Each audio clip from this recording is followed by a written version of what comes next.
Namaste. Om Sai Ram to all the Sai devotees. Today I am going to narrate the chapter number 18 and 19 of Holy Book Shri Sai Satcharitra, the wonderful life and teachings of Sai Baba. The topics which are covered in this chapter are how Hemant was accepted and blessed, stories of Mr. Satay and Mrs. Deshmook, encouraging good thoughts to fruition, variety in Upadesh, teachings regarding slender and remuneration for labor. With Baba's grace, I am going to start chapter number 18 and 19. In the last two chapters, Hemant described how a rich gentleman aspiring for quick Brahmagyan was treated by Baba, and now in these two chapters he describes how Hemant himself was accepted and blessed by Baba, how Baba encouraged good thoughts and fructified them, and his teachings regarding self improvement, slender, and remuneration for labor. Preliminary. It is a well known fact that the Sadguru looks first to the qualification of his disciples and then gives them suitable instruction without unsettling their minds in the least and leads them on towards the goal of self realization. In this respect, some say that what the Sadguru teaches or instructs should not be divulged to others. They think that their instructions become useless if they are published. This view is not correct. The Sadguru is like a monsoon cloud. He pours down profusely, that is, scatters widely his nectar like teachings. These we should enjoy and assimilate to our heart's content and then serve others with them without any reservation. This rule should apply not only to what he teaches in our waking state, but to the visions he gives us in our dreams. To quote an instance, Buddha Kaushik Rishi published his celebrated Ram Raksha Strot, which he had seen in his dream.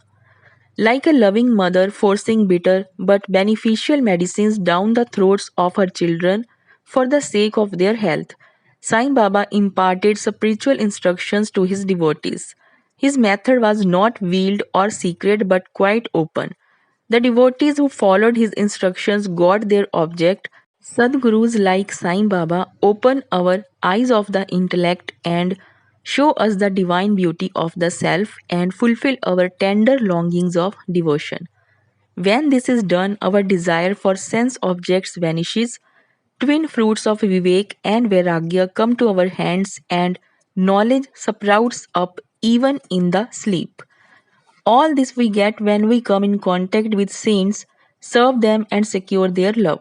The Lord, who fulfills the desires of his devotees, comes to our aid, removes our troubles and sufferings, and makes us happy.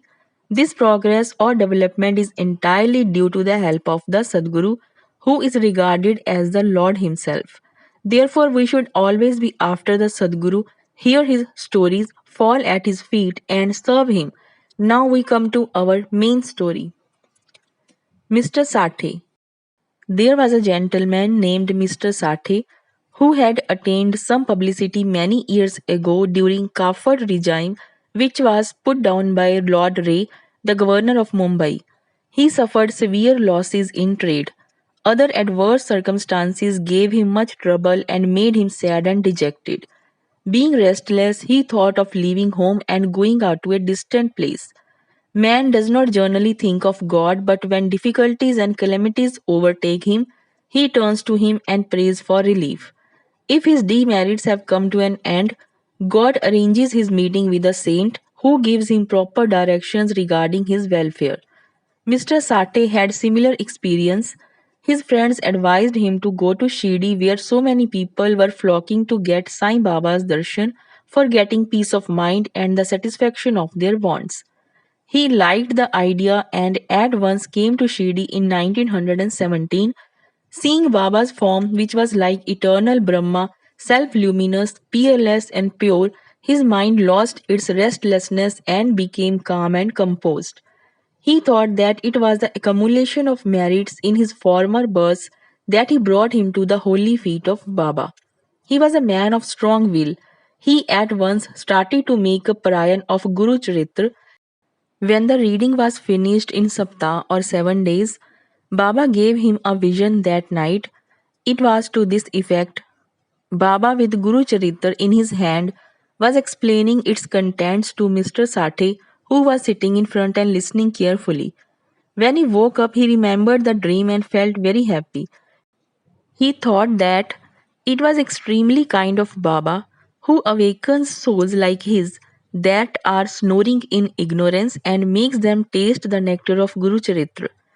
Next day, he informed Kaka Sahib Dikshit of this vision and requested him to consult Sai Baba regarding its meaning or significance, whether one saptah or week's reading was sufficient or whether he should begin again. Kaka Sahib Dikshit, when got a suitable opportunity, asked Baba, Deva, what did you suggest to Mr. Sathe by this vision? Whether he should stop or continue the saptah? He is a simple devotee, his desire should be fulfilled. Then Baba replied, he should make one more saptah of the book. If the work be studied carefully, the devotee will become pure and will be benefited. The Lord will be pleased and will rescue him from the bondage of the mundane existence. At this time, Hemandpant was present there. He was shampooing Baba's legs. When he heard Baba's words, he thought in his mind, what? Mr. Sathe read for a week only and got a reward, and I am reading it for 40 years with no result.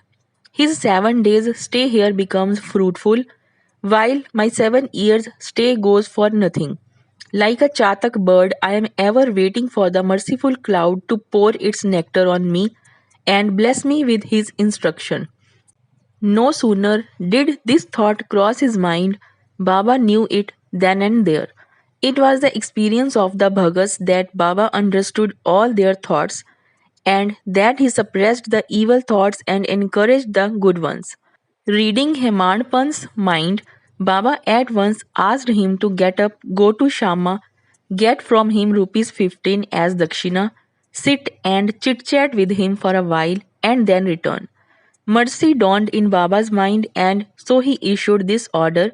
And who could disobey Baba's order? Hemandpant immediately left the masjid and came to Shama's house. He had just bathed and was wearing a dhotar. He came out and asked Hemandpant, how is it that you are here now? It seems that you have come from the masjid. Why do you look restless and dejected? Why are you alone? Please sit and rest while I shall do my worship and return. In the meanwhile, you please take pan bida. Let us then have a pleasant chat. After saying this, he went inside and Hemandpant sat alone in the veranda. He saw in the window a well known Marathi book named Nath Bhagwat. This is a commentary by the saint Eknath on the 11th skand of the bigger Sanskrit work, the Bhagavad.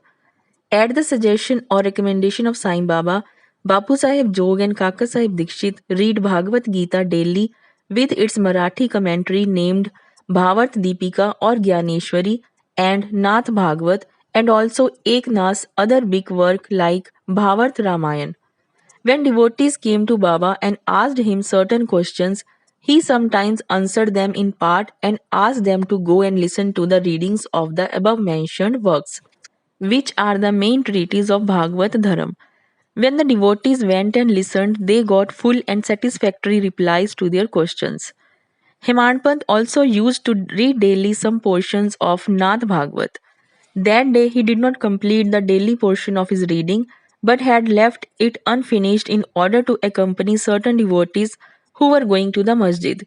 When he took up the book from Shama's window and casually opened it, he found to his surprise that the unfinished portion opened up.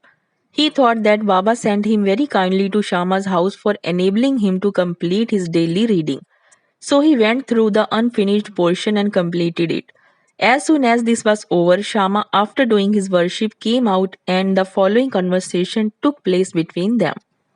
Hemandpant, I have come with a message from Baba. He has asked me to return with rupees 15 as dakshina from you, also to sit with you for a while and have a pleasant chit chat and then return to the masjid with you. Shama, with surprise, I have no money to give. Take my 15 namaskars in lieu of rupees as dakshina to Baba. Hemandpant, all right, your namaskars are accepted. Now let us have some chit chat. Tell me some stories and leelas of Baba. which will destroy our sins. Shama, then sit here for a while. Wonderful is the Leela of this god. You know it already. I am a village rustic while you are an enlightened citizen. You have seen some more Leelas since you are coming over here. How should I describe them before you? Well, take these leaves, betel nut, and tuna, and have the pan bida while I go in, dress myself, and come out. In a few minutes, Shama came out and sat talking with Hemant. He said, the Leela of this god is inscrutable. There is no end to his Leelas. Who can see them? He plays or sports with his Leelas, still he is beyond them. What do we rustics know? Why does not Baba himself tell stories? Why does he send learned men like you to fools like me? His ways are inconceivable. I can only say that they are not human. With this preface, Shama added, I now remember a story which I shall relate to you. I know it personally. As a devotee is resolute and determined, so is Baba's immediate response. Sometimes Baba puts the devotees to severe test and then gives them Upadesh. As soon as Hemanpant heard the word Upadesh, a flash of lightning crossed through his mind. He at once remembered the story of Mr. Satay's Guru Charitra reading and thought that Baba might have sent him to Shama in order to give peace to his restless mind. However, he curbed this feeling and began to listen to Shama's stories. They all showed how kind and affectionate Baba was to his devotees. Hemanpant began to feel joy on hearing all these. Then Shama began to tell the following story. Mrs. Radhabaai Deshmook. There was an old woman by the name Radhabaai. She was the mother of one Khashaba Deshmook. Hearing Baba's fame, she came to Shirdi with the people of Sangam Ner. She took Baba's darshan and was much satisfied.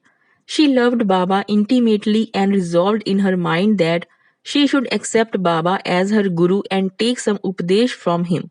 She determined to fast herself unto death so long as Baba did not accept her and give her any upadesh or mantra. She stayed in her lodging and stopped taking any food or water for 3 days. I was frightened by this ordeal of the old woman and interceded with Baba on her behalf. I said, Deva, what is this you have started? You drag so many persons here. You know that old lady, she is very obstinate and depends on you. She has resolved to fast unto death. If you don't accept and instruct her, if anything worse happens, people will blame you and say that Baba did not instruct her, and as a consequence, she met her death. So take some mercy on her, bless her, and instruct her. On seeing her determination, Baba sent for her and made her change her mind by addressing as follows. O mother, why do you have to subject yourself to unnecessary tortures? You are my mother and I am your child. Take pity on me and hear me through. I tell you my own story, which, if you listen carefully, will do you good. I had a guru. He was a great saint and most merciful. I served him long, very long, still he would not blow any mantra into my ears. I had keen desire never to leave him but to stay with and serve him, and at all costs receive some instructions from him. But he had his own way. He first got my head shaved and asked me for 2 paise as dakshina. I gave the same at once. You may say that as my guru was perfect, why should he ask for money and how should he be called desireless? The reply is that he never cared for coins. What had he to do with them? His 2 paise were firm faith and patience. I gave these 2 paise to him and he was pleased. I resorted to my guru for 12 years. He brought me up. There was no dearth of food and clothing. He was full of love, or say, he was love incarnate. How can I describe it? He loved me most. Rare is a guru like him. When I looked at him, he seemed as if he was in deep meditation, and then we both were filled with bliss. Night and day I gazed at him with no thought of hunger and thirst. Without him, I felt restless. I had no other subject to meditate upon, nor any other thing than my Guru to attend. He was my sole refuge. My mind was always fixed on him. This nishtha is one paisa of dakshina. Saburi, that is patience, is the other paisa. I waited patiently and served my Guru. This Saburi will ferry you across the sea of this mundane existence.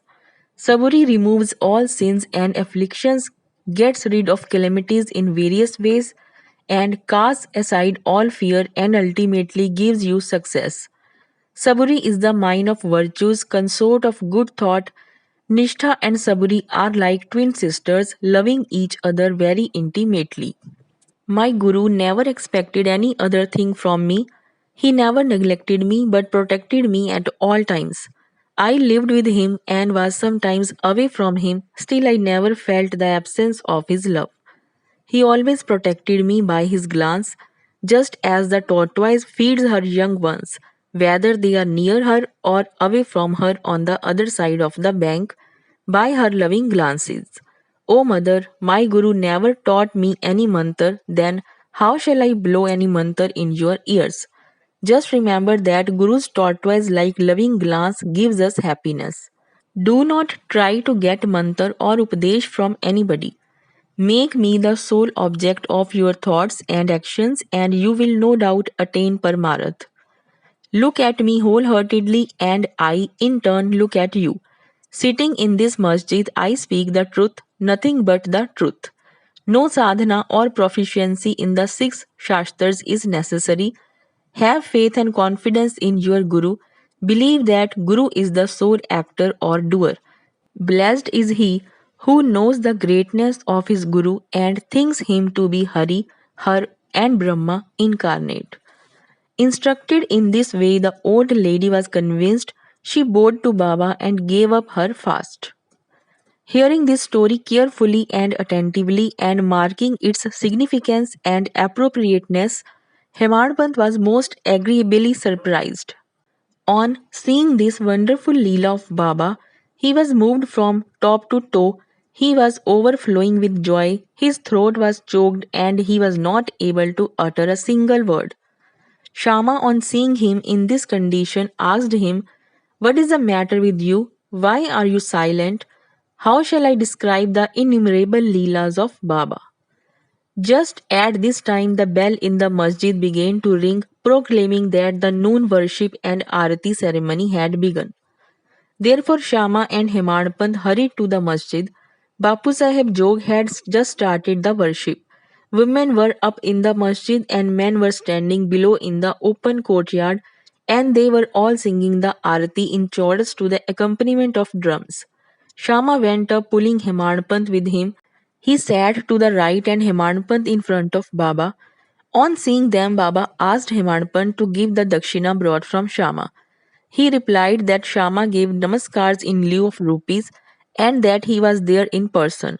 Baba said, "All right, now let me know whether you both had a chit chat, and if so, tell me all that you talked about."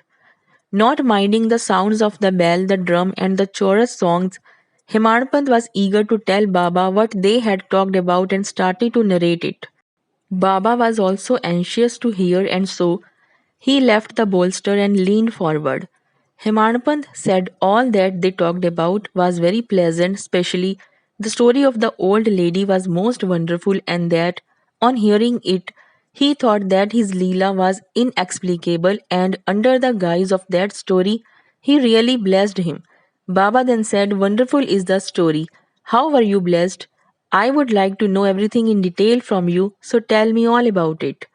Then Hemantpant related in full the story which he had heard a little while before and which had made a lasting impression on his mind. Hearing this, Baba was much pleased and asked him, "Did the story strike you and did you catch its significance?" He replied, "Yes, Baba. The restlessness of my mind has vanished and I have got true peace and rest and come to know the true path." Then Baba spoke as follows: "My method is quite unique. Remember well this one story and it will be very useful. To get the knowledge of the self, dhyan or meditation is necessary. If you practice it continuously, the vrittis or the subtle thoughts will be pacified. Being quite desireless, you should meditate on God. who is in all the creatures, and when the mind is concentrated, the goal will be achieved. Meditate always on my formless nature, which is knowledge incarnate, consciousness, and bliss. If you cannot do this, meditate on my form from top to toe, as you see here day and night. As you go on doing this, your vrittis will be single pointed, and the distinction between the dhyat, dhyan, dhyay will be lost, and the meditator will be one with the consciousness and be merged in the Brahma. The mother tortoise is on one bank of the river and her young ones are on the other. She gives neither milk nor warmth to them. Her mere loving glance gives them nutrition. The young ones do nothing but remember their mother. The tortoise glance is to the young ones the only source of sustenance and happiness. Similar is the relation between the Guru and disciples. When Baba uttered these words, the chorus of the Aarti songs was over and all cried out loudly in unison. Victory be to our Sadguru Sai Maharaj, who is pure consciousness, knowledge, and bliss. Dear readers, let us imagine that we are at this time standing amongst the crowd in the masjid, and let us join them in this Jai Jaikar. After the Aarti ceremony was over, Prasad was distributed. Bapu Sahib Jo came forward as usual and after saluting Baba, gave into his palm a handful of sugar candy. Baba pushed all this into the hands of Hemant Pant and said to him, if you take this story to heart and remember it well, your state will be sweet as the sugar candy. All your desires will be fulfilled and you will be happy. Himanpant bowed down to Baba and implored, do favor me like this, bless and protect me always. Baba replied, hear this story, meditate on it and assimilate its spirit. Then you will always remember and meditate on the Lord who will manifest himself to you. Dear readers, Hemadpant got prasad of sugar candy and we now get the prasad of sugar candy or nectar of this story. Let us drink it to our heart's content, meditate on it and assimilate it and be strong and happy by Baba's grace. Amen. Towards the end of the 19th chapter, Hemadpant had dealt with some other matters which are given below. Baba's advice regarding our behavior. The following words of Baba are of journal welfare and invaluable. If they are kept in mind and acted upon, they will always do you good. Unless there is some relationship or connection, nobody goes anywhere. If any man or creatures come to you, do not discourteously drive them away but receive them well and treat them with due respect. Shri Hari will be certainly pleased if you give water to the thirsty, bread to the hungry, clothes to the naked, and your veranda to strangers for resting. If anybody wants any money from you and you are not inclined to give, do not give, but do not bark at him like a dog. Let anybody speak 100 of things against you, do not resent by giving any bitter reply. If you tolerate such things, you will certainly be happy. Let the world go topsy-turvy, you remain where you are. Standing in your own place, look on calmly at the show of all the things passing before you. Demolish the wall of difference that separates you from me, and then the road of our meeting will be clear and open. The sense of differentiation as I and thou is a barrier that keeps away the disciple from his master, and unless that is destroyed, the state of union is not possible. Allah Malik, that is, God, is the sole proprietor, nobody else is our protector. His method of work is extraordinary, invaluable, and inscrutable. His will be done, and He will show us the way and satisfy our heart's desires. It is on account of Rinanubandh, that is, former relationship, that we have come together. Let us love and serve each other and be happy. He who attains the supreme goal of life is immortal and happy. All others merely exist, that is, live so long as they breathe. Encouraging good thoughts to fruition. It is interesting to note how Sai Baba encouraged good thoughts. You have to surrender yourself completely to him with love and devotion, and then you will see how he helps you throughout. Some saint has said that when you get a good thought immediately after awakening from sleep, and if you develop the same afterwards during the day, Your intellect will be unfolded and your mind will attain calmness. Hemanpant wanted to try this.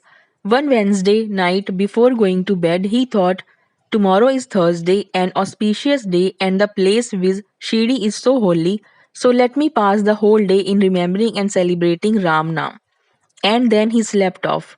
Next morning, when he got up, he remembered without any effort the name of Ram and was much pleased. After finishing his morning duties, he went to see Baba with flowers. When he left Dikshitwada and was passing by Buttiwada, he heard a beautiful song that was being sung nicely by one Aurangabadkar in the masjid before Baba. The song was Guru Kirpa Jan Payo Mere Bhai, etc. by Eknath, in which he says that he got collyrium in the form of his Guru's grace, which opened his vision and made him see Ram in and out, in sleep, dream, and waking state, and everywhere. There were so many songs, but why was this song particularly chosen by Aurangabadkar, a devotee of Baba? Is this not a curious coincidence arranged by Baba to amplify the determination of Hemanpant to sing unceasingly Ram Nam during the day? All saints agree and lay stress upon the efficacy of uttering Ram's name in fulfilling the ambitions of the Bhagas and in protecting and saving them from all calamities. Variety in Upadesh, slanderer condemned. Sai Baba required no special place nor any special time for giving instructions. Whenever any occasion demanded, he gave them freely. Once it so happened that a Bhagat of Baba reviled someone behind his back before other people. On leaving aside merits, he dwelt on the faults of his brother and spoke so sarcastically that the hearers were disgusted. Generally, we see that people have a tendency to scandalize others unnecessarily, and this brings on ill feelings. Saints see scandal in another light. They say that there are various ways of cleansing or removing dirt, viz. By means of water and soap, etc. But a scandal monger has got a way of his own. He removes the dirt of others by his tongue, so in a way he obliges the person whom he reviles, and for this he is to be thanked. Sai Baba had his own method of correcting the scandal monger. He knew by his omniscience what the slanderers had done, and when he met him at noon near the Landi, Baba pointed out to him a pig that was eating filth near the fence and said to him, behold how with what relish it is gulping filth. Your conduct is similar. You go on reviling your own brother to your heart's content. After performing many deeds of merit, you are born as a human, and if you act like this, how can Shiri help you in any way? Needless to say that the Bhagat took the lesson to his heart and went away. In this way, Baba went on giving instructions whenever necessary. If these are born in our minds and acted upon, the spiritual goal is not far off. There is a proverb which says, if there be my Lord, he will feed me on my cot. This proverb is only true in respect of food and clothing, but if anyone believing this sits idle and does nothing in spiritual matters, he will be ruined. One has to exert himself to his utmost for attaining self realization. The more he endeavors, the better for him. Baba said that he was omnipresent, transcending land, air, word, light, and heaven, and that he was not localized. To remove the misunderstanding of those who thought that Baba was only his body, 3 cubits and a half in length, he incarnated himself in this form, and if any devotee meditated on him day and night with complete self surrender, he experienced complete union with him like sweetness and sugar, waves and sea, eye and its sight. He who wants to get rid of the cycle of births and deaths should lead a righteous life with his mind calm and composed. He should not speak harshly to anyone so as to hurt him. He should always engage himself in good actions, should do his duties and surrender himself heart and soul to him. He need not then be afraid of anything. He who trusts him entirely, hears and expounds his Leelas, and does not think of anything else, is sure to attain self realization. Baba asked many to remember his name and to surrender to him, but to those who wanted to know who they were, he advised Shravan, that is study, and Manan, that is contemplation. To some, he advised remembering God's name, to others, hearing his Leelas. To some, worship of his feet, to others, reading and studying Adhyatam Ramayan, Gyaneshwari, and other sacred scriptures. Some he made sit near his feet, some he sent to Khandoba's temple, and some he advised the repetition of the 1,000 names of Vishnu, and some the study of Chand Yog Upanishad and Gita. There was neither any limit nor any restriction to his instructions. He gave in person or by visions and dreams. To someone addicted to drink, he appeared in his dream, sat on his chest, pressed it, and left him after he gave a promise not to touch liquor anymore. To some, he explained some mantras like Guru Brahma in dreams. To some devotee who was practicing Hatha Yoga, he sent word that he should leave off Hatha Yoga practice, sit quiet, and wait. It is impossible to describe all his ways and methods. In ordinary worldly dealings, he set examples by his actions, one of which is given below. Remuneration for labor. One day at noon, Baba came near Radha Krishna Mai's house and said, "Bring me a ladder." Some men brought it and set it against the wall of a house as directed by Baba. He climbed up on the roof of the Vaman Gondkar's house, passed over the roof of Radha Krishna Mai's house, and then got down from the other corner. What object Baba had, none could know. Radha Krishna Mai was at that time shivering with malaria. It may be to drive off that fever that he may have gone up there. Immediately after getting down, Baba paid 2 rupees to the persons who brought the ladder. Somebody asked Baba why he paid so much for this. He replied that nobody should take the labor of others in vain. The worker should be paid his dues promptly and liberally.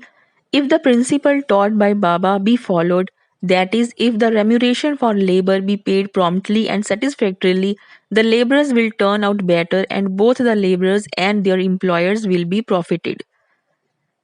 Chapter number 18 and 19 is completed. Both to Shri Sai, peace to be all.